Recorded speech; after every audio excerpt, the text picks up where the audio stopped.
Hey guys, welcome back to another episode of the Jay Sit Down Podcast. I am your host, Jaden Gay. Today, we're going to be talking about the Chicago Bears. We're doing my season in review. I do this, it's a thing I started doing last offseason for NFL teams, and the goal is to do one for each of the 32 NFL teams this offseason. It's just a season in review, just recapping their season, how things went, and possible trades or, free agency moves, and my predictions for what they'll do in the upcoming offseason and next year as well. And so, I got the Bears today on schedule. But before we get started on that, make sure you guys hit that subscribe button. Help us continue to grow this channel and this podcast. We've been doing this for a couple years now, Jay Sit Down, and we're only continuing to get better and grow more and more. And I foresee a bright future for us on this channel. So please help us continue to do that here on Jay Sit Down.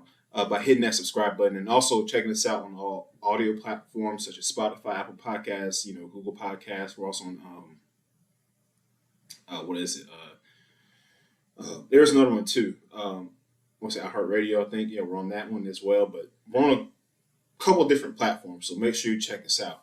But like I said, today we're going to be talking about the Bears, and they finished 7-10 this past season, the 2023 season. They finished 7-10. 5-3 at home, 2-7 on the road. Justin Fields played 13 games this year. Then Tyson Bagent, got the rest of the starts, those 4 starts there. The rest of the season. Looking at the Bears, I didn't watch too many Bears games, but the ones I did look at, it was a better team that they fielded than the previous year in 2022 for sure. The team was improved somewhat. The offensive line still needs work because Justin Fields got sacked 44 times, and that's just him. That's not including how many times Tyson Bagent got sacked when he was the starting quarterback, or whoever else they had out there playing. But so the offensive line is something that does need to continue to be improved. So definitely in the draft. Great, and ironically, they released their All-Pro guard Cody Whitehair, among Eddie Jackson as well. But we'll get to that in a second. But looking at the Bears, I think they have the potential to really I think they can be a better team in the next couple of years. I think they have the potential to be a good team in the next couple of years. Now, the one thing about it is they need to stop. They need to get out of this quarterback limbo. They need to make up their mind on what they're doing with Justin Fields because, the past couple off seasons, this is what it's been. It's they can trade Justin Fields or, they can keep him. They can draft a quarterback. It's just have him sit and then depending on how Fields play, we'll put him in there or should we, whatever. They're trying to figure out what they've been trying to figure out what they're going to do with Fields. So you're getting to the point now with the team where you got to these guys getting older. You brought in Montez Sweat via the trade.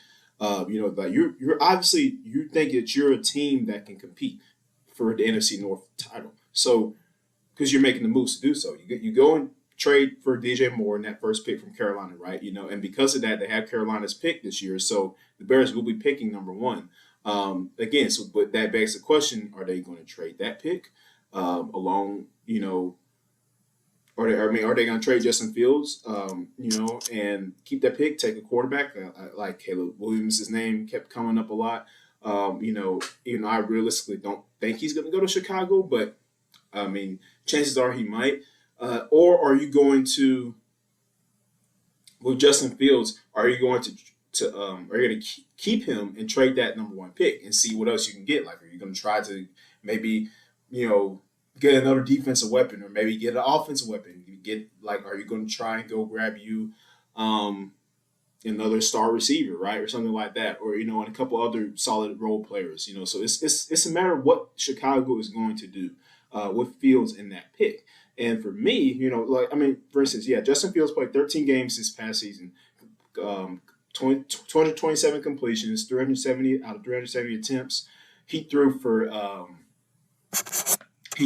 2,562 yards, 16 touchdowns, 9 picks. Granted, he only played, like I said, in 13 games, but still offense not where they wanted to be at. But DJ Moore on the bright side had a very great year. He had his highest career numbers in yards, catches, touchdowns, all that good stuff, the big 3, in that department. So obviously he was a big addition to that offense for Fields. They finished 12th in overall defense. The Bears have always, well, for the most part, for the last couple of years, they've had like a decent defense. Like they're a physical defense. They're coverage wise, they lack a little bit, but they're getting better in that regard. Jalen Johnson is a top corner. He's going to be one of the stars in this league. They drafted. They got Kyle Gordon in 2022.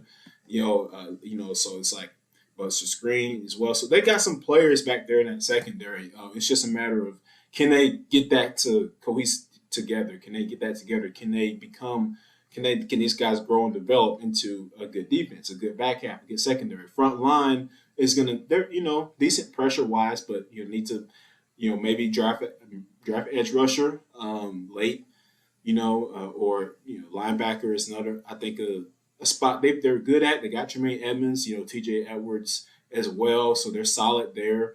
But you never have too much defense, like especially in today's league, you can never have too much defense. And I think for Chicago here, like the thing that I would do is this: like if it's me, if I'm the Bears, I'm sitting here, I'm thinking, okay, if I think that Justin Fields can keep growing leaps and bounds and get better each and every year. Because it's hard to say, because it just depends on on what what the Bears' stance is, like what their overall stance is as an organization when it comes to Fields. Like, and do they believe that he will continue to develop, or do they not believe in that? Do they think that taking a rookie right now, getting him out of here and taking a rookie is the best option for them? So it's like, do you think that Justin Fields is going to improve? Do you think he's going to grow? Do you think he can be your quarterback for you? I think that he can. I think he can be. It's just Chicago's just going to have to make some. They're going to have to make some in-house decisions. They're going to have to change some things around, maybe schematically. Try to the offensive play calling's got to be better for sure. And they need to establish, like, they need to get them a top running back. For one thing, maybe, hey, take a look at Saquon Barkley. Who knows? It's a couple of things that they need to do. What's the word? Maintenance wise, there's a couple of things that they need to do. But I think with Fields, he's gotten better each year he's been in the league in some regard or aspect. Like watching him last year compared to the 2022 season, he got better. And watching him in 2022 compared to 2021, he got a little bit better. There was an improvement. There was an upgrade. How every player should be. You shouldn't be at the same level of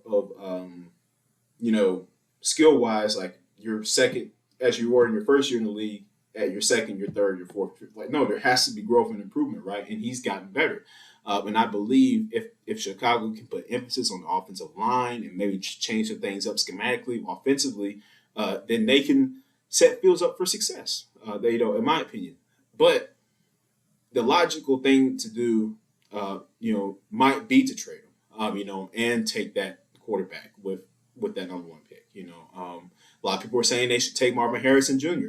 and have him out there to complement DJ Moore on the outside, have a little two-headed threat with Marvin and DJ Moore. That's an idea, but do you believe, or you have to be strongly confident that Justin Fields and the offense will be able to work, and that it'll be enough to complement the way the defense plays, and that you'll be able to win some football games out there, like if you choose to go that route. So there's a couple of different ways the Bears can go.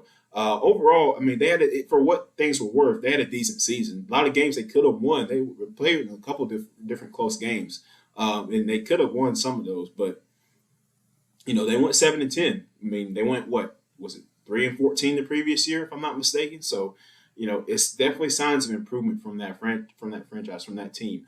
Matt Eberflus, a lot of people were calling for his job. Actually, a lot of people thought he should have been fired this offseason. I mean, it's one of those things where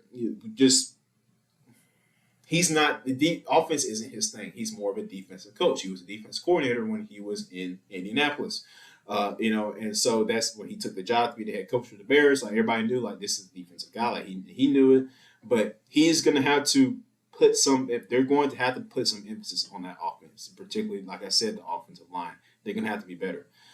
So now moving into offseason wise, like I said, they released Eddie Jackson. And they also released Cody Whitehair. So Eddie Jackson, 2017 draft pick out of Alabama, very talented player.